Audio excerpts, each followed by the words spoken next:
لەگەڵ هەموو داگیرکاریەکانە ئێمە پەنامان بۆ چیاکان بردووە.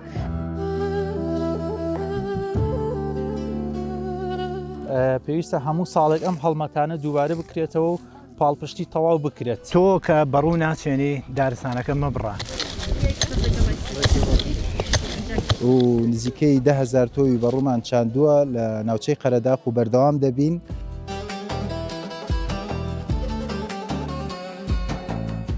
ژن هەمیشە جێدەستی دیار بووە لە ژینگەیە. ئەم ڕۆژکە هاتوون بۆ ئەمە دوان لە هاوڕەکانم هێناوە. پشتیوانیانەکەم لە هەر شوێنێک بێ لە هەر کاتێک بێ پێویستیان بە ئێمە هەبێ ئێمە پشتیوانیانین.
زاگرۆسانە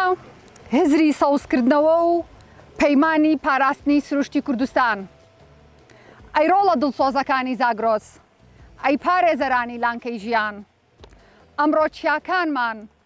ئەو قەڵا سەوزانەی کە ناسنامە و مێژوومانن هاوار دەکەن. دارستانەکانی زاگرۆس کەوتونەتە بەر شاڵاوی ئاگر، بڕینەوە و دەستی ڕەشی دزینی درەختەکان. ئەمەژە ناوچوونی ژیان، کلتور و فەرهەنگی زاگرۆسیانەی ئێمەیە. بەڵام ئێمە نەوەی خۆڕاگرین و ناهێڵین سیەکانی نیشتیمان لە کار بکەون. زاگرۆسانە تەنها چاندنی بەڕوویەک یان نەمامێک نییە، بەڵکو چاندنی هیوا و بەرگریە لە دڵی خاکدا. ئەم هەڵمەتە نیشتیمانیە سڕینەوەی ئەو سنوورە دەستکردانەیە کە جەستەی کوردستانیان پارچە کردووە. کاتێک دەستەکانمان لە باشوورەوە بۆ چاندن تێکەڵ بە خاک دەبن، ڕەگی ئەو درەختانە لە ڕۆژهەڵات، باکوور و ڕۆژئاواوە ئاو دەخۆنەوە.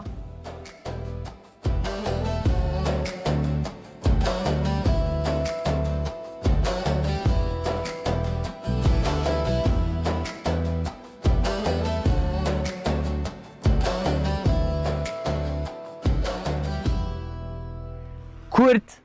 وەک زاکرۆز نشین هەمیشە ژینگە دۆست و ژیان دۆست بووە و بەردەوام دەستی لە ئاوەدانکردنەوەی خاک و ئاو هەوای خاکی خۆیان هەبووە. بەڵام لە پاش تێپەڕبوونی ئەو ساڵانە وە گوتمان ئەو دەستدرێژیانەکە هەبووە لە ساڵی 2010ەوە بە دەست پێشخەری ڕێکخراوە ژینگەی و ئەنجومەنە ژینگەکان لە ڕۆژهەڵاتی کوردستان و بە بەشداری ڕێکخراوەکان لە باشووری کوردستان لە ساڵی 2010 زاکرۆسانە پێکات، واتە لەم دوو بەشەی کوردستان کە زاکرۆسانە خۆی لە چیا بینێتەوە؟ خۆی لە چاندنی ئەو بەڕوو یان ئەو جۆری تۆوی درەختانە یان ئەو جۆری نەمامانە ئەبینێتەوە کە ڕەسەنن بە ناوچەکەی خۆیان. پرسیارم کرد لە خەڵکی شار، لە چینی زەنگین و هەژار، لە مامۆستا و ئەندازیار، لە کاسبکارانی ناو شار، لە کچ لە کۆڕ لە گەنج و پیر، کۆ شاکاری باو و باپیر، کوانێ پیرۆزی زمان و کوانێ ڕەسەنایەتی کورد، کوانێ ئاکاری پیرەمێرد، قانع بە خود دەستاکوانێ بۆ نایبیستم لە سەرزاری تاک بە تاکی کوردی دێرین، پەیوی شیرین، قسەی نەستەقی نەخشین و وتەی زێڕین، وتیاندا خۆ لە بیرت کرد هەر کورد نەبوو چی پێمان کرد لە ناخێکی پڕ هاوار و لە دڵێکی پڕگریانم وتم نەبێ گلەیمان لە دەسەڵات لە دار و دەستەی زۆرداران تووڕەبین لە خاک و وڵات کلتورمان و لە نیشتیمان دێم و دەڕۆم دۆش داماوم تێ ئەفکرم تێڕاماوم ئەمەوێ کە پێتان بڵێم کلتوری کوردی سامانە زمانم شایەن بە بەرخۆدانە محیبەتی خاک و زێدم زادەی بوونم و ژیانە من کچە کوردی ئەم خاکەم بستێکی بە جیهان نادەم لە سایی سێبەری شارم ژیانەکەم لەژێر ئاڵای خۆشەویستی هاوارەکەم کوردستانم لە یاد ناکەم هەتا ماوم لە فیداکاری لە بۆ ئەەکەم پێناسەی بەرزی ئەو ئەەکەم سەراپانای وڵاتم کوردستانە ماچی ئەەکەم وڵاتی من جێی مەردانە جێی قارەمان شاعیرانە جێی شۆڕژگەر و بلیمەت جێگەی ئینسانی بە هیممەت لە کۆتاییما ئەمەوێ بڵێم داوا دەکەم لە خەڵکی شار و دێم سابڵک و هەموو هەڵمەتێ بکەین کلتوری وڵات هەرزین و بکەین بەڵێ لێ بدەین هەتاکو ماوین شانازی بکەین وە کورد خولقاوی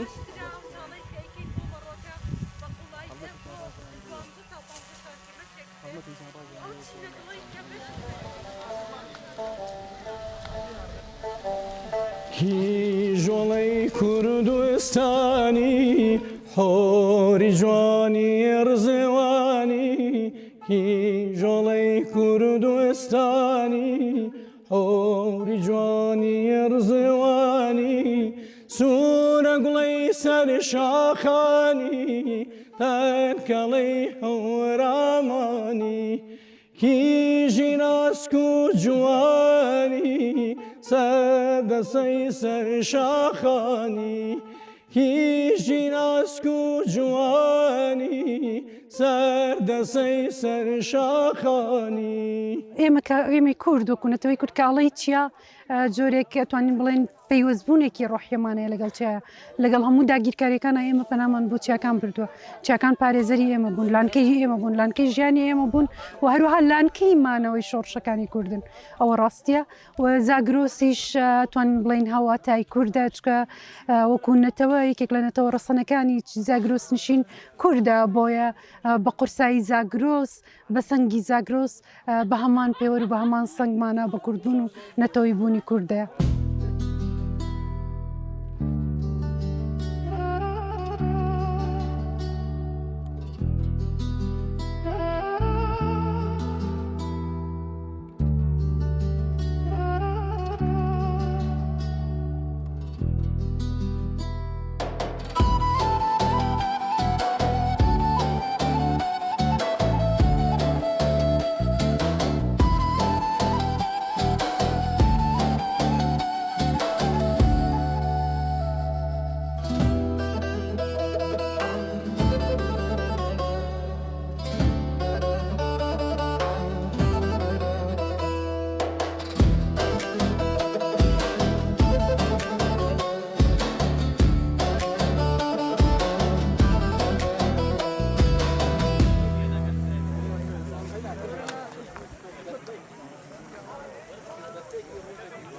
خەیاڵی داهاتووکی سەوزەکەم بۆ کوردستانەکەم خەیاڵی ئەوەکەم سەوزایی زیاتر بێت نەوەکانمان کوردستانێکی سەوز و جوانتر بینن بە دوورکەوینەوە لە بڕینی دارەکان و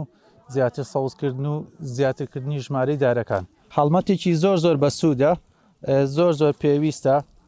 پێویستە هەموو ساڵێک ئەم هەڵمەتانە دووبارە بکرێتەوە و پاڵپشتی تەواو بکرێت هیوای ئایندەیەکی گەشە خوازم لەبەرەوەی هەڵمەتەکان ئێستا زۆر باشن هەڵمەتی هۆشیارکردنەوە زۆرە بە هیوام ئەنجامێکی زۆر باشی ببینین لە 10 ساڵی داهاتووە.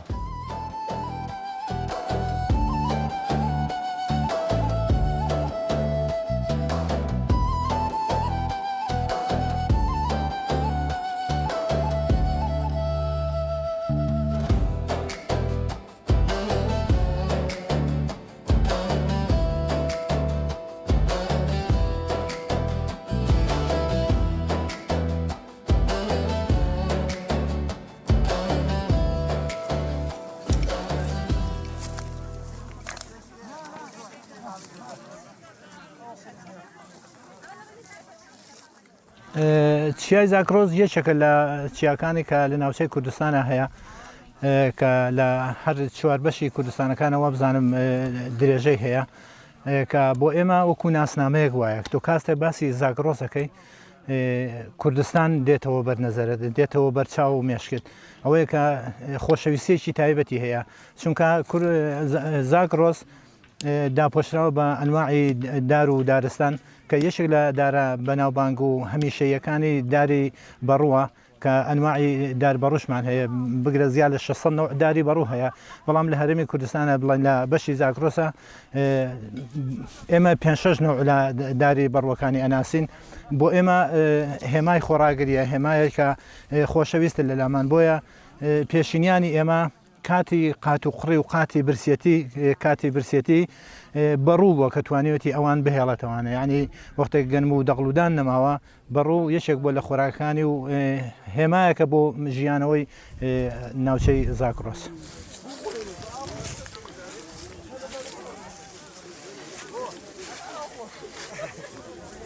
سروشتی کوردستان بۆ ئێمە خۆشەویستە جێ ڕێزە ژینگە پارێزەکان ئەڵبەتە سنووریان نییە سروشتی هەموو دنیا بۆ ژینگە پارێزەکان خۆشەویست و لەبەرچاوە ینی پاراستن و ڕاگررتنی و مانەوەی ئەو سروشت و دارستانەی کە هەوێتی بە هەموو بوونەوەرەکانیەوە شەیدانی ژینگەش ئێمە بەداخەوە لە ساڵانی ڕابردووە شەیدانێکی زۆرمان بووە لە ڕێگای پاراستنی دارستان و نزاردا لە کاتی ئاگرکوژانەوەیە لە کاتی بەرەنگاربوونەوە لەگەڵ ئاگرا بەداخەوە گیانیان لەدەستدا ئەوانە بۆ ئێمە جگای ڕێزن هێمایەکن وەکو دار بەڕوو بۆ ئەبێت ئێمە ساڵانە یاد و بیرەوەری ئەو ئەزیزانە بکەینەوە. ئێلعانە ئێمە کە خەریکین داری بەڕوو ئەچێنین جیالەوە کە داری بەڕوو ئەچێنین و نەمامی بەڕوو ئەچێنین پەیامێکیشمان هەیە بۆ خەڵقێکی تر بۆ ئەوانەی کە کاولکاری ژینگە ئەکەن بۆوانەی کە دارە بڕن بۆوانەی کە ئەیسووتێنن کە بەڕێزم تۆ کە بەڕوو ناچێنی دارستانەکە مەبڕە مەی سووتێنە و کاولی مەکە ئەمە ئەبێتە کارێکی گەورە کە لە ساڵانی داهاتووە بێگومان دارستانەکانمان ئەبوژێنەوە بێگومان دارستانەکانمان هەناسەیەکی ترێن بەم خاک و نیشتمانە.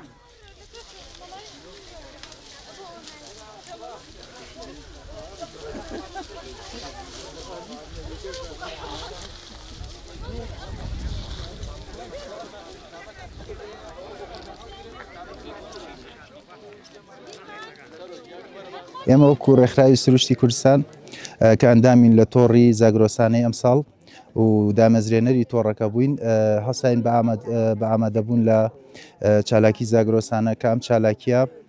ساڵانە ئێمە ئەنجاممان داوە هاوشان لەگەڵ هاوڕێیانمان ژینگە دۆستان و گروپی شاخەوانی و چەندین هاوڵاتی دڵسۆز و ژینگە دۆست و خەڵکانی بەڕێزی نیشتیمانی هاتن بەشداریان کرد لەگەڵمانەوە بە خۆشحاڵیەوە پرۆژەکە کۆمەڵێک کاری هوەری جوان و کۆمەڵێک وانەی تازەی لێوە فێر بووین و سوودێکی باشی هەبوو بۆ جەستەی بۆ خۆمان وەکو وەرزشێک و زۆر شتی جوانمان بینی و بە هیواین چەند بارە و چەند بارە بێتەوە و خەڵک چاو لە ئێمە بکەوە ئەم پرۆژە بۆ ماوەی 25 ڕۆژ بەردەوامی دەبێت هەر کەسێک ئەتوانێت بۆ نمونە لە ماڵەکەی خۆیدا چاڵێک هەڵقەنێت لە شاخەکان بەشداری بکات تۆی تێ بکات تۆی بەڕوو هەر درێژەدانە بەم پرۆژێ و داواکارم لە هەموو کوردێکی دڵسۆز لە هەموو گەلی کوردستان کە هاوکار بن لە سۆزکردنی کوردستان.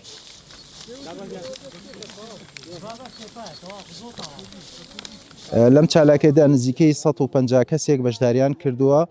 و نزیکەی 10,000 تۆی بەڕوومان چاندووە لە ناوچەی قەرەداغ و بەردەوام دەبین وەکرێت ئەم پرۆژەیە بە تاکە کەسیش بکرێت یعنی تۆ توانی خۆت وەکو ژینگە دۆستێک وەکو کەسێکی نیشتیمانی بڕۆیت لە جێگایەک تەنانەت دەگەر تۆیش و پێ نەبێت چەند چاڵێک هەڵبکەنی ئەبێتەوە کاری دروستبوونی سەوزایی لەو ناوچێت.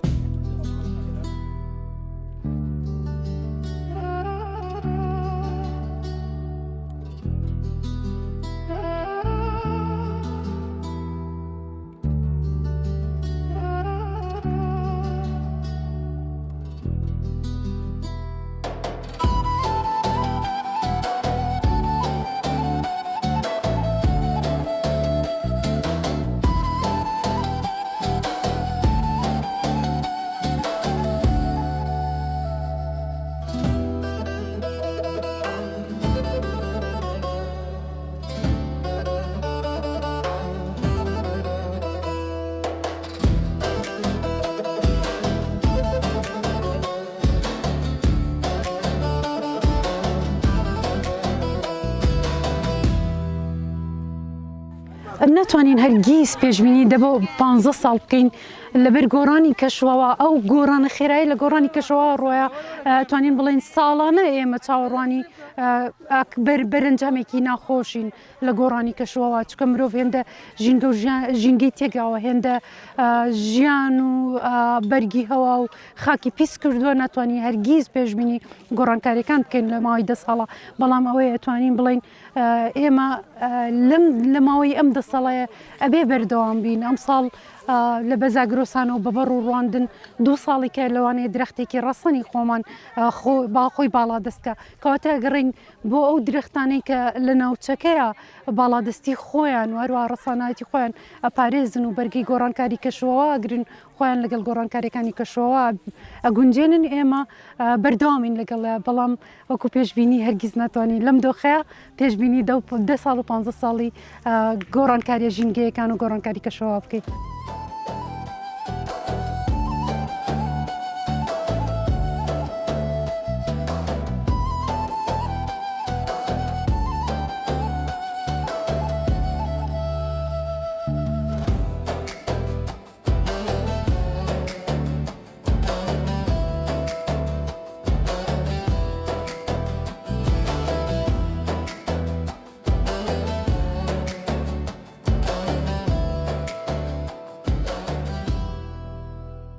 ژنان هەموو کاتێ لە دروستبوونی ژیانەوە بە ژن و بە پیا و ژن زیاتر ڕۆڵی جوانی هەبووە لە پاکڕاگرتنی ژینگە لە ئەوان زیاتر حەزیان لە وەکو ژن حەزیان لە دارو دەوەن و لە سەوزایی و لە ئەو شتە جوانانەیە کە لە سروشتا هەیە لەبەر ئەوە ژن هەمیشە ڕۆڵی باشی هەبووە هەمیشە جێدەستی دیار بووە لە پاراستنی ژینگە و لە جانڕاگرتنی دارەکان و لە ئەوەی کە داربڕین نەبێت لەبەرەوە ئەو دارانە پاک و تەمیزی ئەیەن بە ژینگە و هەوای پاک بۆ ئێمە دروست دەکەن ژن هەمیشە جێدەستی دیار بووە لە ژینگەیە.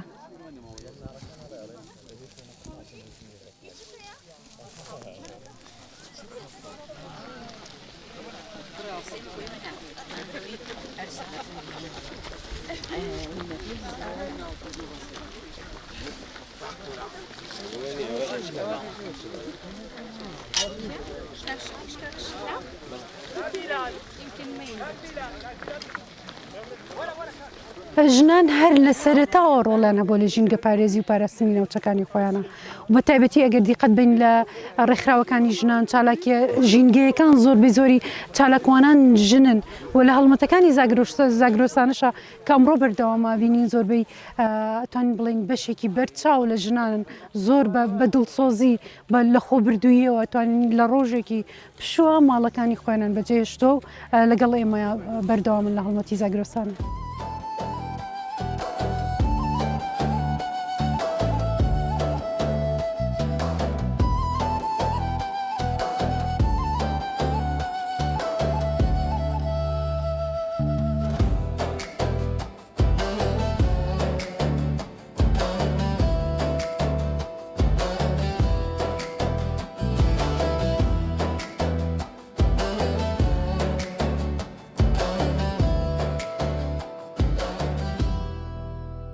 ئەمڕۆ لەم پرۆژەیە ئێمە بەشداریمان کردووە منوە خۆم گروپمەیە لەگەڵ گروپ نەڕۆشتوم هاتووم بۆ ئەم پرۆژەیە لەبەرەوەی پرۆژەیەکی زۆر جوان و تۆکمە و پاراستنی با بڵێن سروشتە و ژیانەوەی سروشتیشە اینجا ڕۆڵی منیش وەڵام من هەر لە مناڵیەوە یعنی ژینگە دۆست بووم بەڕاستی ئێستش بیرمە کە پێناسەی ژینگەم لەبەرە کرد لە 4 ابتیدایی پێم وابێ هەتا ئێستش ئیتر من زۆر حەزم لە بابەتی گوڵ و گوڵزار و ئینجانە و داڕوانن و چەندین بڵین هەڵمەت بەشداریم تیا کردووە ئەمڕۆشکە هاتووم بۆ ئەمە دوان لە هاوڕەکانم هێناوە ئەو لەبەر من هاتوون حەزیشان بڵین لە بابەتەکە بوو وتم من ئەچم ئێوە ژوەرن دوو هاوڕێم هێناوە یعنی ئەوانتیانێمە هەر لەبەر سروشتەکەیین و زائیدەن کە من ئەوە نە بۆ ژینگە پارێزی بەو شێوەیە و هاوکاری من بوون یەکیان ئافرەتە.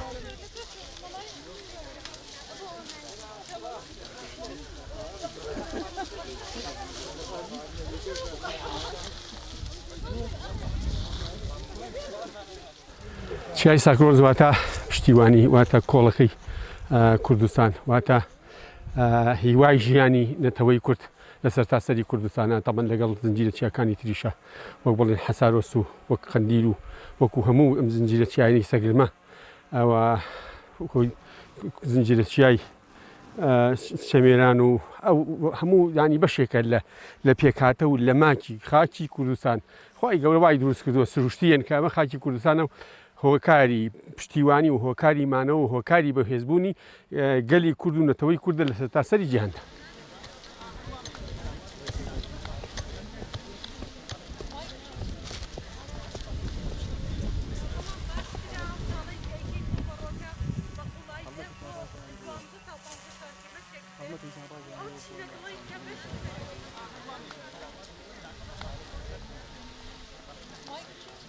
بەسپاس و پێزانینەوە ئەمڕۆ تۆڕی زاگرۆزانە هەروەکو خۆیان پەخشیان کردو بڵاویان کردوتەوانێ کە دەستیان کردوێتەوە بە چالاکیەکانیان بۆ ئەو مەبەستەش یەکەم شوێن قەزای قەرەداخیان هەڵبژاردو ناو قۆپیەکانیان هەڵبژاردووە کە بێن لێرە نەمام بنێژن و بەڕۆژ بڕوێنن. ئەمە ئەوە دەرەخا کۆمەڵێ خەڵکی دڵسۆز و خەڵکی باشمان هەیە لە بواری ژینگەیە و لە بواری پەرپێدان بە ژینگە و پاراستنی ژینگەی کوردستان لەو سۆنگەیەوە و هەستکردنیان بە دڵسۆزی و دڵسۆزیان بەرامبەر خاک و نیشتیمان ئەمڕۆ هاتن لێرە ئەم چالاکیان ئەنجاممە. ئێمە زۆر خۆشحاڵ بووین و دەستخۆشیان لێەکەین سوپاسیانەکەین کە ئەم گروپانە هاتن لە قەزای قەرەداخە یەکەم شوێنان هەڵبژار بۆ ئەم چالاکیە بۆ ئەوەی ژینگە بە پارێزن جارێککە ژینگەی قەزای قەرەداخ بژێننەوانێ و کارێکی وایان کرد کە بە ناشتنی ئەم دار و ئەم بەڕوانە دووربینانە بیریان کردوتەوانێ بۆ ئەوەی ئەگەر دارستانەکان لە سەردەمێکە کەم بوو بێتنەوانێ لە داهاتوە بۆنەوەی داهاتوو بژێنەوانێەوە ببن بە سامانێکی نیشتیمانی و نەتەوەیی. زۆر سوپاسیانەکەم پشتیوانیانەکەم لە هەر شوێنێک بێ لە هەر کاتێک بێ پێویستیان بە ئێمە هەبێ ئێمە پشتیوانیانین.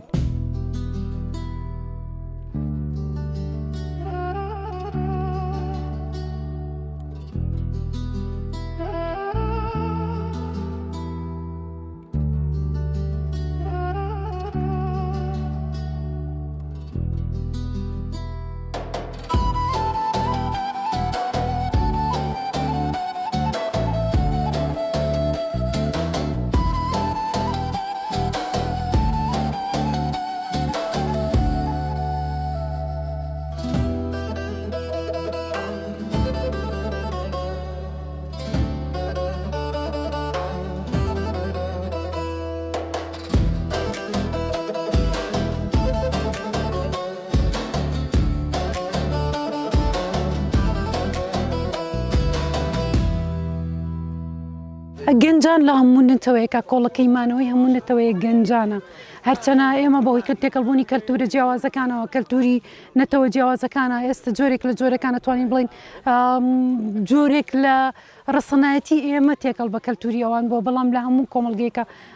بناغی مانەوەی کۆمەڵگە بە زیندوێتی گەنجانن و ئەش بێ ئەو ڕۆڵە بگێڕن یعنی ئێمە ئەرکی گەنجانە بە بێگەڕانەوە بۆ هیچ شتێک بەوەی بۆ بارودۆخ بۆ گوزەران بۆ ئیش نەبوون و ئیشبوون ئێمە زانین ئێستا تووڕێی گەنجان لە ئاستێکەیە بەڵام ژینگە پەیوەندی بە تووڕەبوونەوە نییە بۆیە پێویستە گەنجانی تر ڕۆڕۆی خولانەوەی ژینگە پارێزی و ژیان پارێزی بن لە کوردستانە بە شێوەیەکی گشتی.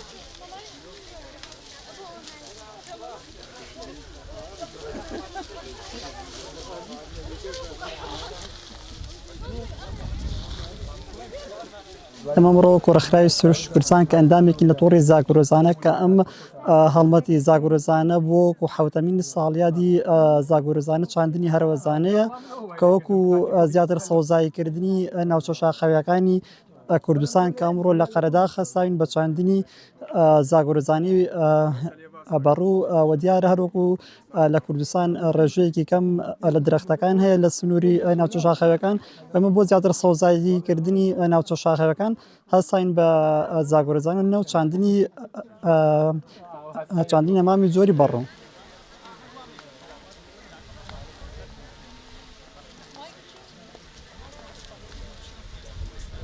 پێشنیاری من و ئەتوانم بڵێم داواکاری من و ویستی من و خواستی من ئەوەیە ئیتر لە کۆبوونەوە و کۆمەڵەوە دەرچین ژینگە پارێزی و هەڵمەتی زاکرۆسانە ببێ بە کەلتور لەو ماوەیە کە هەڵمەتی زاگرۆسانە ڕاگەێنێ خۆمان خێزانەکانمان ڕێکخراوەکانمان ئەو شوێنانەی کاری تیاکەین بەبێ گەڕانەوە بۆ هیچ کەسێک لە ژێر چەتری زاگرۆسانە دەستکەین بە بژانەوەی سروشت.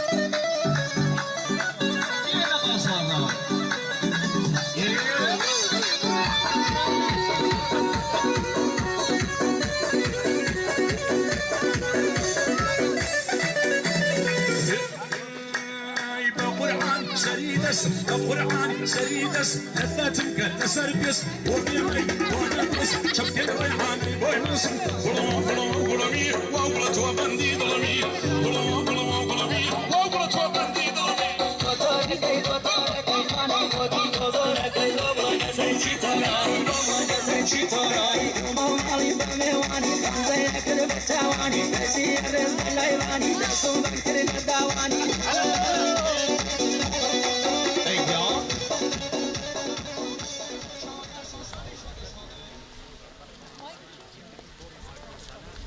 ئەم چالاکیە لە ماوەی 25 ڕۆژە و جۆشدانەوەی کۆمەڵگایە بەوەی کە پارێزگاری لە دارستانەکان بکەن. یعنی ئێمە بیر بکەینەوە ئەگەر ئەتەوێت باران ببارێت پێویستە تۆ نەمان بچێنی ئەگەر ئەتەوێت بۆ نمونە ڕێگە لە بەیبابانبوون بگرێت ئەبێت